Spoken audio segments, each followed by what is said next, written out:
Without further ado, I'm going to bring out our second guest. You may recognize them from different events around town. I'm going to introduce them tonight as members of the Geek Girl Illuminati. Please welcome to stage.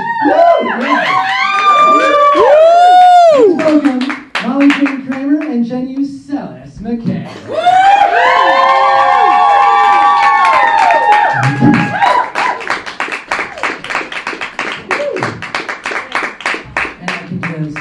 Move this over here. Hey! How are you ladies doing? Okay. Okay. Fantastic. Great. Thank you so much for joining us. And Jen, happy belated birthday. Oh, thank you. We've already sung it once. My voice is You don't have to gone. do it again. Okay, I'll just record that and I'll send it to you as an MP3. Thank you. Perfect. So tell me, I learned about the Geek Girl Illuminati through Facebook when a friend of mine was going to an event. And anything with the word Illuminati in it, I get really excited. Just because I'm like, it's real, I told people. What is it? It seems like this is such a grassroots thing. What is the Geek Girl Illuminati and what is it doing in Chicago?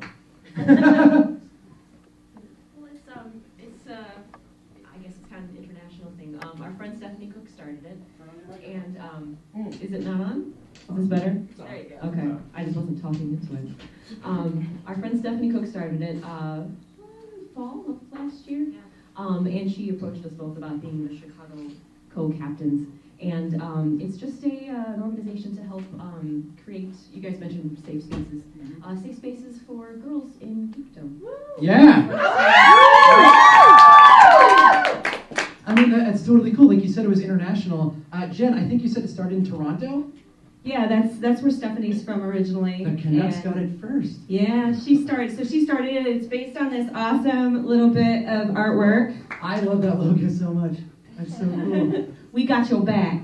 and yeah, it was sort of an inspiration there, and it just kind of took off, and it's really what we make of it. So we held our first event in January, and I put out a survey, and it was like, what do y'all want? You know, and we'll try to facilitate it, and so it's really that. The answers were really diverse. They were really diverse. They were.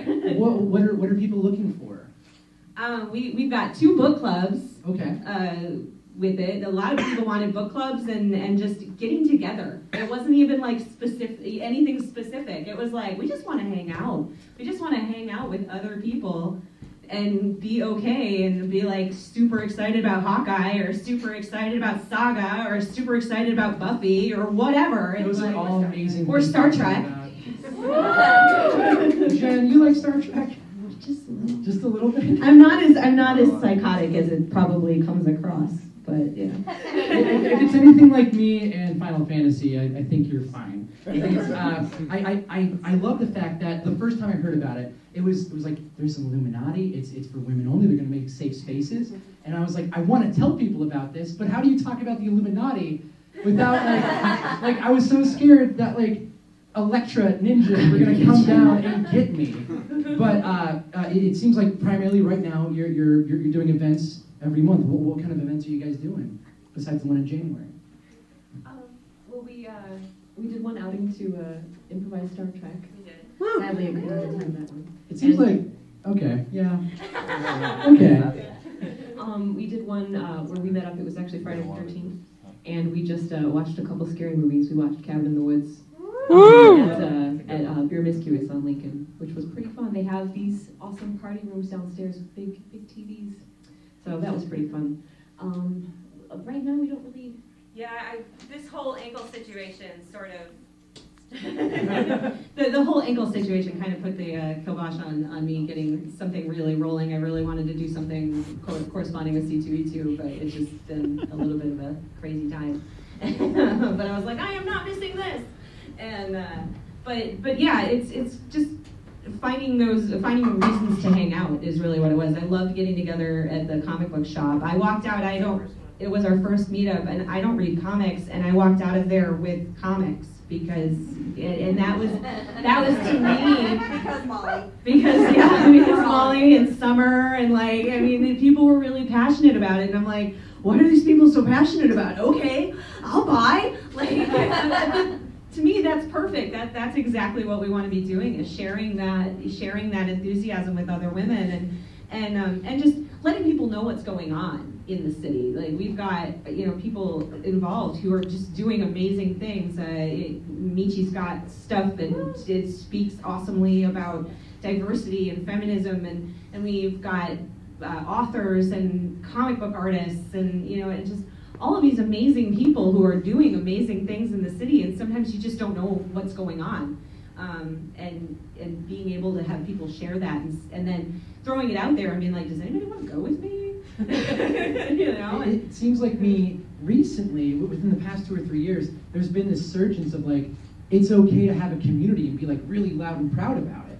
So there's plenty of groups that are, I would probably start a group just to like revel in Matt Fraction stuff, because I love everything that he does. I would start yes, absolutely, because issue 2 of Hawkeye is out in August now, or June? Issue 20, it's June. The last issue of Matt Fraction and David Oz Hawkeye has been pushed back to June. Chris, we're gonna have to change the party date. Good if you guys are comic fans. You were so ready for that. We were just talking about it backstage, actually. June is when Hawkeye 22 comes out. All right, great. Yeah, it was supposed to be this month. Yeah, I know, it was on my calendar. I almost went to a Hawkeye convention to read this book. And I'm out of that excuse at this point. It seems like there's so many people that are now so loud and proud in creating these great environments, but there's none that are exclusively just for women, at least to start. So I think it's a really cool thing just to see it started. What do you know about maybe some of the experiences around Chicago that have reinforced that idea of inclusion in the community? I think the opening of Geek Bar was such Yay. I don't, if you haven't been there, I just can't even explain it. Like, every time even when I've gone by myself, there's somebody to talk to. It's really, and that for me was one of the first times that I walked in someplace and was like, I'm home. And like there was something really really positive about it. And I've been to like Chicago Nerd Social Club events and stuff like that. Like, just that feeling of community is really awesome. And I personally am not clearly a brilliant speaker, but there are people who can speak so much more eloquently than I can on these kinds of things, but I can throw a party. Just as good. And so it's sort of like my way of contributing to it, providing that thing, like just saying, hey, come on over. I like Buffy too. See, and I came into Buffy so late. I only watched like 2 or 3 years ago, but I was amazed because when I grew up, my mom was my primary caretaker, so I was always like, well, why can't women be superheroes? This is stupid. And now my favorite comics are like some of the Kate Bishop stuff in Hawkeye, Captain Marvel. But then when I see like the new Star Wars, and one of the main people is a woman who's supposedly actually going to kick a lot of ass this time, I think we're seeing a really cool resurgence of that. And that the shiny stormtrooper is Gwendolyn Christie. Yep. From Game of Thrones. Creative Star is going to be in Star Wars. Yeah. When she's just like dreamcasting for me. I haven't been watching the show, but she's one of my favorite people in the book. Yeah. Oh, good. I love her. Yeah, I'm like, I don't know if I can watch. I won't say anything. But it's Game of Thrones. So everyone's going to be happily ever after. Actually, they've been diverging from the books, so you never know. Wait, is everyone alive? Everyone, yes. Yeah. They all came back. I've only seen the first season, but since I've read the books, and I know that they're diverting from the books in the TV show, but I just think, like, those books, I want them to end with all humanity dying. Like I'm just like, Walkers, yeah, I just want like dragons to win, and like the last episode would be like dragons with Megadeth behind it. Like, that's my demographic. Yeah, and just like Tyrion dancing on just like a bunch of dragon riders. It'll be like Rain of Fire. Oh my god. So, do you think that's gonna happen? Yes. Thank So I you. think it's going to be snow because winter is coming. So it's just going to be a lot of Well snow. done. And some fire from the dragons. Perfect. There's been a few other groups. There's a book coming out soon called A Fangirl's Guide to the Universe, which I've had the pleasure of reading. It's by a woman named Sam Maggs, and she's fantastic. She's actually going to be at C2E2 at the Quirk booth. She's really awesome. Yeah, she's great. It seems like everybody, it's like with all the shit you hear online with putting people down, and I won't get into it, but it seems like it's only making the voices that much louder. Well, in some regards. But In some It regards. also makes a lot of people scared to speak up about certain Of subjects. course, of course. Which is why we throw a party. Which is why we should probably just go to the bar after this and talk about all the stuff we like and all the Yay! We can talk about Hawkeye. Wait. Oh no, Captain Marvel doesn't have a director yet. I was like, Screenwriters, those screenwriters. I know. It's the woman that wrote Guardians, right? Yeah. Oh my god. I get so excited about that, and then when I wore a Hawkeye outfit today, I'm like, oh, I'm the Hawkeye that isn't rude to people. I was like, I'm the nice Jeremy Renner. They apologized. Chris Evans Chris apologized. Evans apologized. Jeremy Renner was like, I'm sorry if I offended you, but That's smirk. That's not Yeah. apologizing. Yeah, That's, it that's was- saying, I'm sorry you did something. So I know obviously Jen, you're dealing with developing superpowers, because I think that whenever anyone gets injured, it's like Rookie of the Year. You're just gonna deal. I was like, can you put like a grappling hook in there or something? Like, when I come out from under, like, and I just like kick doors through, like, what am I gonna be able to do? I think all the money you're gonna get from like the advertising is gonna have to go into repairing your house at that point. I'm such a klutz. So if you could have one superpower aside from grappling hooks and legs, which I'll put that on my list now, what superpower would it be? Somebody asked me this question recently, and I was just like, I just want Batman's belt. I don't even care about having a superpower. I just want that effing belt. Like, it's got everything. I just want the belt. I want all the toys. I mean, that's perfectly valid, because in that belt is like the key to any problem whatsoever. He had that shark repellent at one point. He needs Batman's awesome intellect to be able to utilize those things. He is the world's greatest detective. What are you trying to say right now? I'm not saying you can't get through every situation, but he's Batman. How about you, Mai? If you could have any, I know you know a lot about comics. I've had this conversation lots of. I can't imagine. Yeah, it's a common Canopy drinks in you. That and like the Hulk or Iron Man in the Hulkbuster suits. Hulk automatically. Sorry. So sometimes people will have arguments one way or the other. Well, in a week we'll find out. That's true. That's true. I actually, I know I keep coming back to this joke, but I actually told my boss. I was like, there's something really important happening on the 30th. There's a double feature of the Avengers. I've already taken off for C2E2, and I'm like, I'm gonna need that day to like. It's not the big thing with all of the movies, is it? No, I Okay. should have done that, but I don't think my body can process that. No, you can't be in the theater that long. Everybody's gonna be so stinky. She's like, I'm so organized. I would bring like Old Spice and just like lather up in the theater and be like, yep, we're good. Who's going to that movie with me? You're welcome. I think one.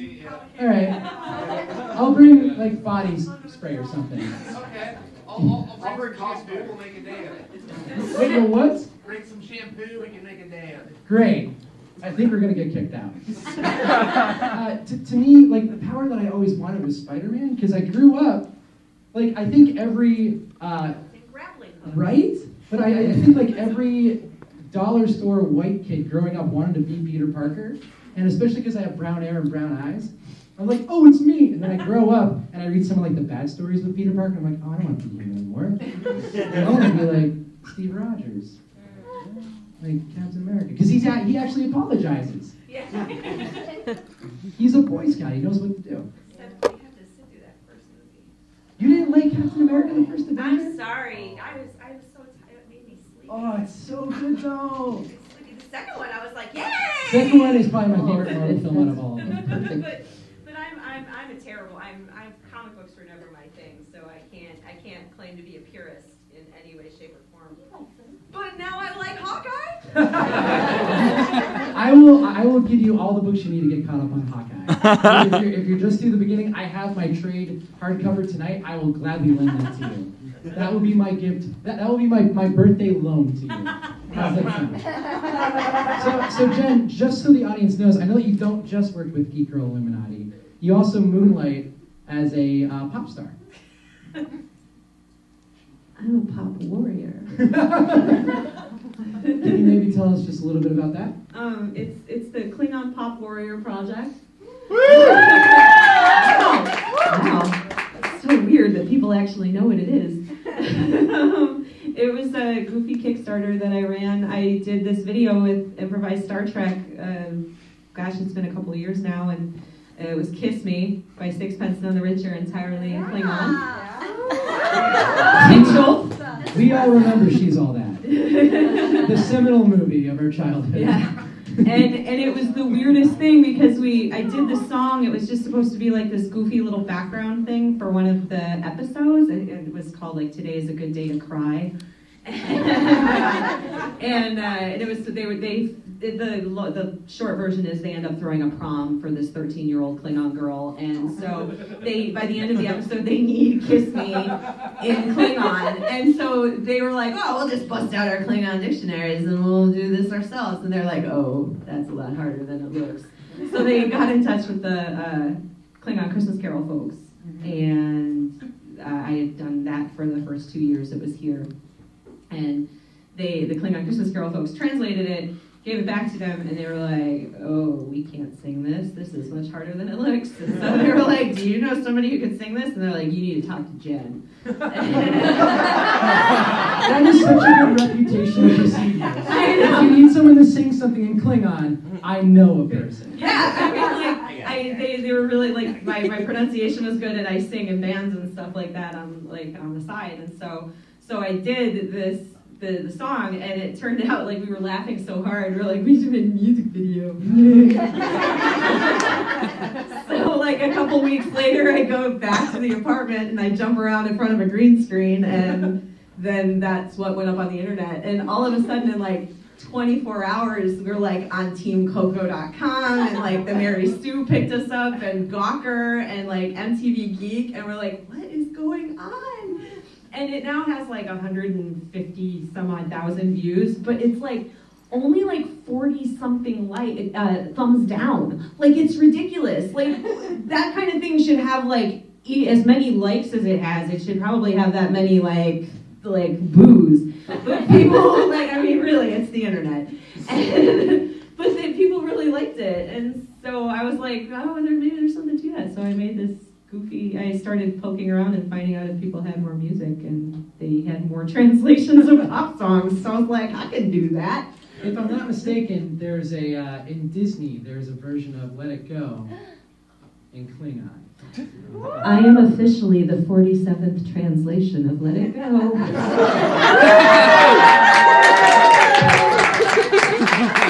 What I love about that is there's somebody out there who's like, no, I don't want these 46 versions of Let It Go. No. I think I want this one in Klingon.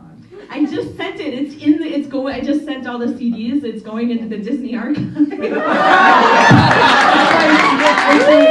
There's Sleeping Beauty, Aladdin's release date on Blu-ray, and then Let It Go.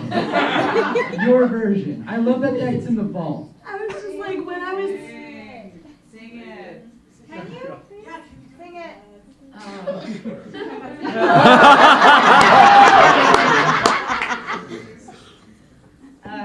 I'm trying to find it. Yebushka, Mahajik Shushalmunde. Yebushka, Rawikush with Achude. That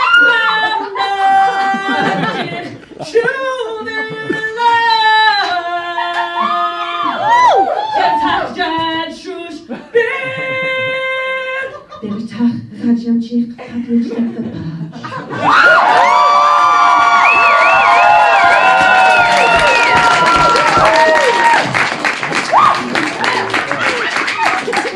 Sorry, I wasn't wrong there. So Molly, I didn't think I was going to be really, like, I didn't think we'd be able to follow, like, Patrick Klepek and Crossfire, because that was awesome. Well, I was like, hey, just like, let it go. well, if you still want to play Crossfire, I think Vinny's going to be hosting tournaments in his house. Vinny, I just volunteered your house for tournaments. I had that game as a kid. I was so excited when I saw it. I was like, holy crap, I remember that. You should bring Crossfire to a Geek Girl Illuminati function. I'm just saying. I know where they're at now. I did a lot of research, and like, if you want the full game in the plastic wrap, it's like $200. And I'm going over the budget for the show, and I'm like, oh, I won't be able to eat. But I really want to play Crossfire on stage. I'm going to get Crossfire. But I'm going to save some money. So if people wanted to come out to the next Geek Girl Illuminati event, is there anything on the docket soon? Not right now.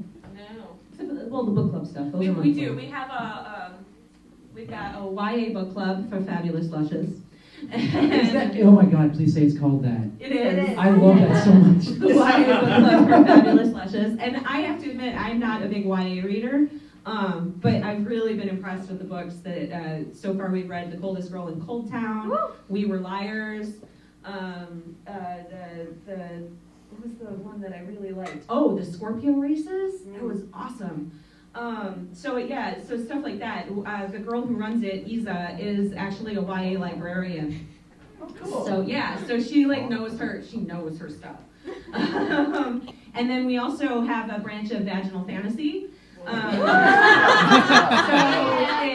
some people may know it, other people may be like, say what? For people that don't know, they now are like, I need to find out. Vaginal Fantasy is the book club by Felicia Day and Bonnie Burton, and Veronica Belmont, and it's generally urban and paranormal romance, sci-fi fantasy romance novels. Some months are terrible. We've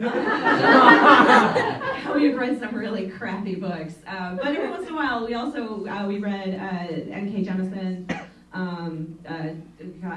The Million Kingdoms or whatever. Terrible.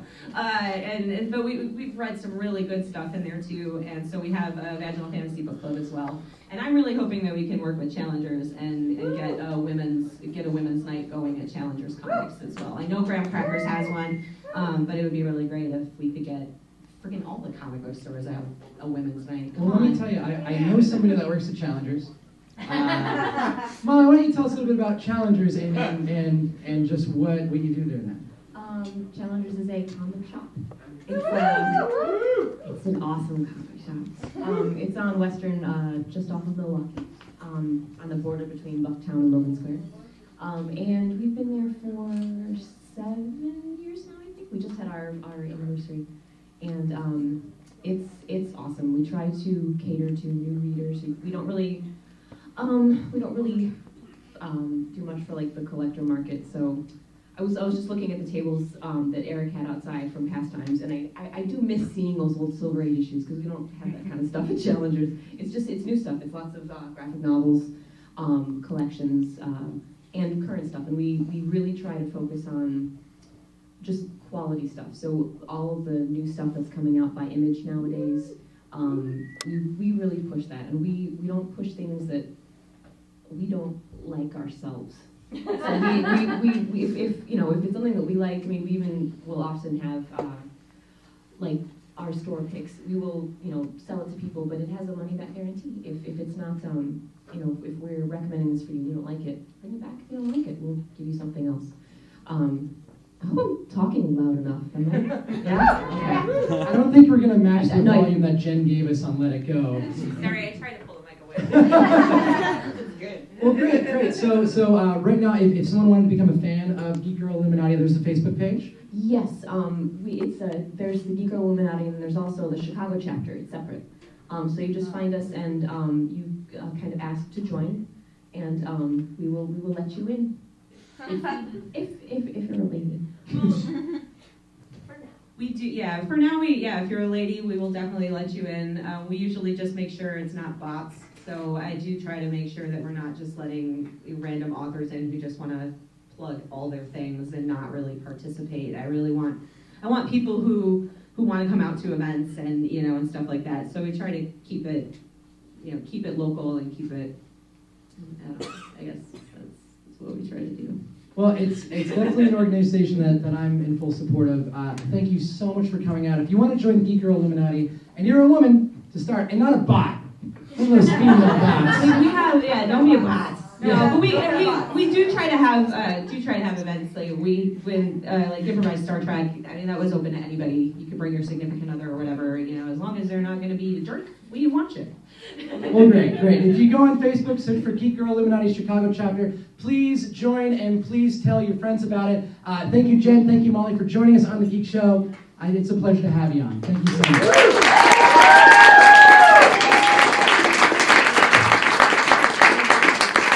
And with that, I'm going to bring out our game master, Jamie McCabe. That's good. Oh, it's Batman. Oh, hi. Hi. I'm gonna need 2